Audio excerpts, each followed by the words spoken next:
talk about or think about this more as a story, mostly about, I'm looking at the audience, a good chunk of you in the audience. So let me ask the following question. How many of you were born between 1946 and 64? Okay, see all the other people who do not have their hands up? They wish you would just go away. The fact is that group called the baby boomers are still here. They're still vibrant, and because of the downturn, will be in the workforce a lot longer than the other people would hope that you would be in the workforce. And they're going to continue to frame demand. And what I mean by disruptive is that, frankly, remember, there's this other school up the river from us. It's the art school. Oh, Harvard, that's it. Clay Christensen wrote a book a number of years ago about disruptive technologies. And Clay's point was that certain technologies come along, say like the personal computer, and totally disrupted business as we know it, that is, the mainframe computer. I would suggest that that's not incorrect, it's just incomplete. There's another disruption out there. It's not just the technology, it's not just the economics, it's the individual, it is the consumer. And the fact of the matter is that the older and the aging consumer, particularly the baby boomer consumer, is changing how we look at workforce, market force, touching industrial real estate, retail space, as well as residential. So hopefully I'll leave you with some stories to get you thinking, because the data out there on aging and demographic change are very easy to find, easy to crunch. I want to try to give you some context today. So class participation is 10% of your grade this morning. What are the two things we can say we can depend on, especially since it's April now? Death and taxes. Well, apparently taxes, yes. Death, not so much. You do know that the funeral home industry is actually lamenting, and I guess that's a good word for them, lamenting that they are losing business because, frankly, people are not dying at the rate they once did. And so as a result, I want to ask you something. If the business you could depend upon is finding disruption, what's it going to mean for real estate? Think about this. One of us, then, the opening salvo from Joan this morning about speed and urgency and disruption and innovation. These are the people your parents warned you about. They are now turning 65 one every 7 seconds. Aging is no longer a projection. It is no longer something you give somebody in a cubicle to say, go create some Excel charts for me. It's happening in real time, and we've got to respond to it in real time. But more importantly, all of you have been to Florida. Think about a country of Floridas. Watch how you back up in the driveway next time as you're in a country of Floridas. This is a map showing you the darker the state, the grayer the state. And so we'll focus here on New England. But there's a couple things that are misleading here. Most of you, as you know, in real estate, don't want to look at the aggregate. If you look at New England, it looks like, okay, we're on the mid to older side, except for Vermont and New Hampshire, which is a little lighter. Big mistake. Vermont, particularly in the rural parts of Vermont, which is a good chunk of it, are exceedingly older. So one of the things we're going to have to start thinking about as a graying population is you're going to have to look town by town. And in fact, what you're going to have to look at is that where the growth is, the suburbs and rural area and small towns, those are the fastest growing aging communities for the 50 plus. So as we look at New England, the fact is that as many industries move out, the industries that are left behind are quite old. Financial services is an aging industry. Engineering is an aging industry. So as we start looking at who's left behind, you're about to see a region become profoundly much older than it has in the past.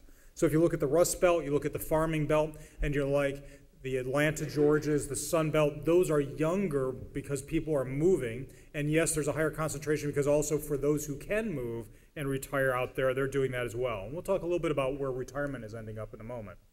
What are these folks doing? It's not just about old age. This is not your grandfather's old age. This is not your father's old age. These folks have expectations to remain vital. They want to remain active, connected, and productive. The physical space around them will be key. So whether it's learning, studying, volunteering, part-time work, for the women out there who read Vogue and the guys who don't want to admit that they read Vogue, years ago, Vogue had an age issue. The age issue used to go from 14 to 26. The age issue now goes from 21 to 95. Pearls and Levi's at 90 is what this population is looking for. Very quickly, age does have health associated with it, and I'll show you the impact of why this is important to real estate in a few moments. But as we age, and by the way, the reason why we use 45 is by about 45, I grew up outside of Philadelphia, that means that I believe that cheesesteaks, scrapple, and tasty cakes are food groups. If you don't know what those foods are, you'll probably live a lot longer than I do. But that means by your early 40s, pre-chronic disease or chronic disease is beginning to kick in. You've got 110 million Americans with at least one chronic disease, 60 million with two, and 20 million with five. Health as we age will become a much bigger issue, how we choose houses, how we choose retail experience, and how long we're able to work. We have more education than any other previous generation. Does not necessarily mean we're smarter, but what it does mean is that means we are a research generation. We can't get out of bed without checking a how-to book first. The folks who are leading the way, by the way, in doing research, whether it's social networking, whether it is occasionally going to that now disappearing bookstore, are women over age 45. So in a moment, I want to ask all the men in the audience, please raise your hand. Pretty much for the rest of this conversation, you can leave. Aging is a female sport, and we'll talk about what that means in terms of decision-making as well as choices. Smart income. Yes, I know it's a downturn. However, the disposable income and discretionary income is still in the 45-plus population. In fact, it's in the 45 to about 67-plus population. But they're not spending willy-nilly. The new vernacular is smart. I want to buy things that make me smart. No, even Walmart, does anyone know what the name of their inside TV network is called when you go into the store? It's the Smart Network. Whole Foods now has smart navigators to help you go shopping. Costco, you like to go into Costco not for just the buy or walking out with the tuna fish can that's this big because it was a good buy, but you like going in there because it was a smart choice that you were able to get brand at a price. So whether you're a smart patient, smart shopper, smart anything, as we make choices around where we live, how we play, and where we work, we want to make sure that we walk away feeling smart about that choice. Guys, here's where it gets really sad for you, and I saw you all eating the Danish, so you'll prove my point. Women are now more educated in all fields but engineering right now in the United States. They are the new generation of professionals. So as we start thinking about who is going to be making the buy decision, whether it's residential or indeed in retail space and the like, it is more likely going to be a woman there. But there's something else going on. She's longer. She makes 80 cents to 90 cents on the dollar of every household decision. So Joan's point about having a very busy life, she is the home CEO as well as the partner in her law firm. If you don't believe me, just ask my wife and she'll tell you who runs the house and her law firm.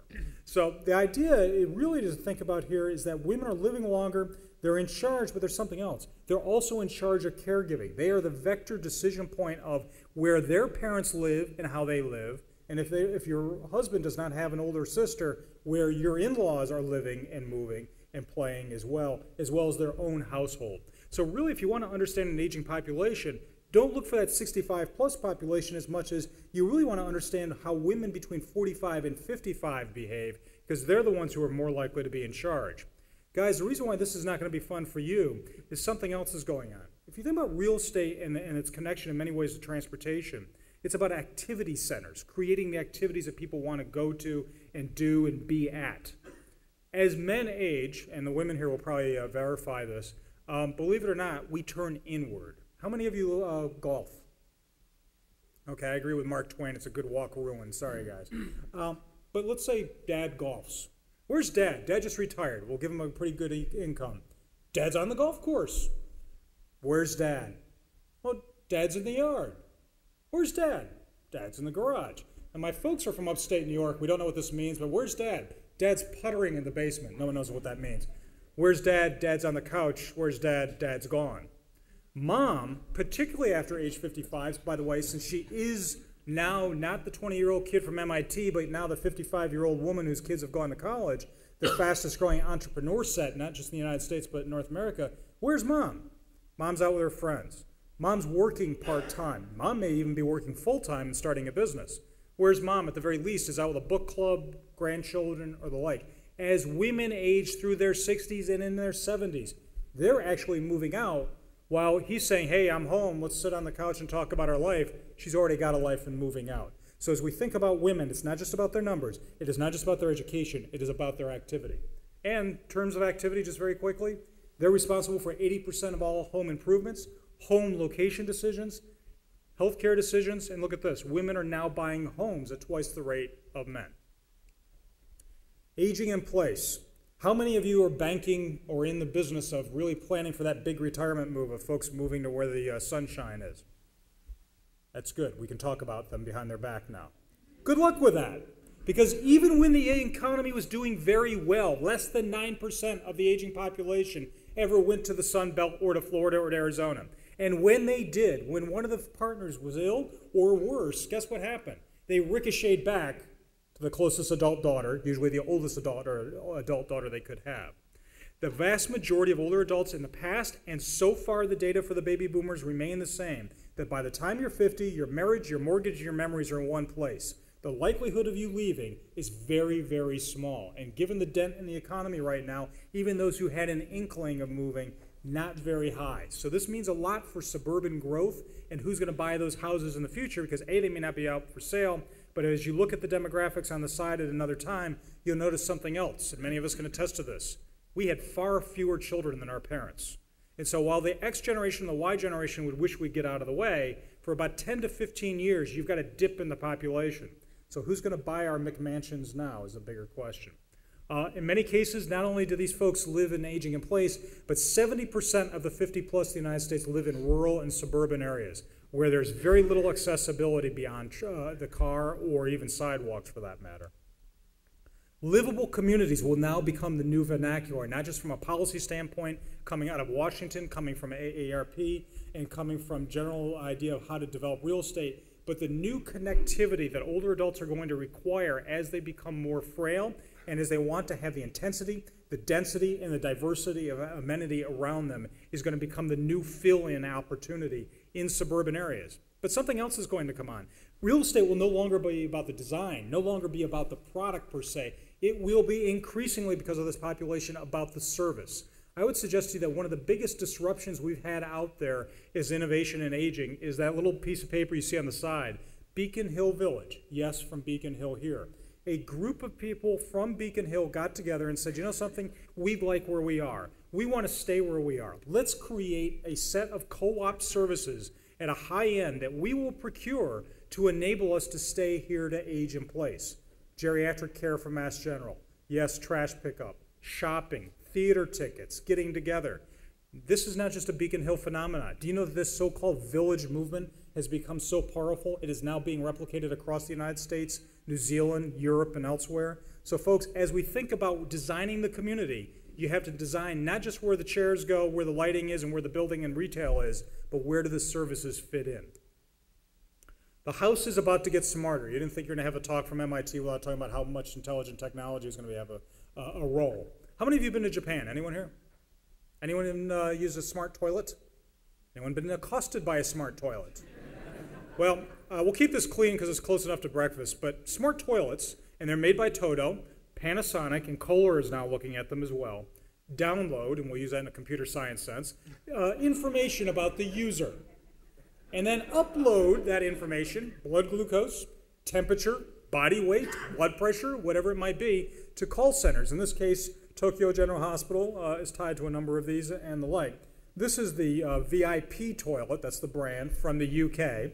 And it is in a pilot program now being wired to one of the largest grocery store chains in the UK to facilitate home delivery of the, shall we say, food product that it thinks you need.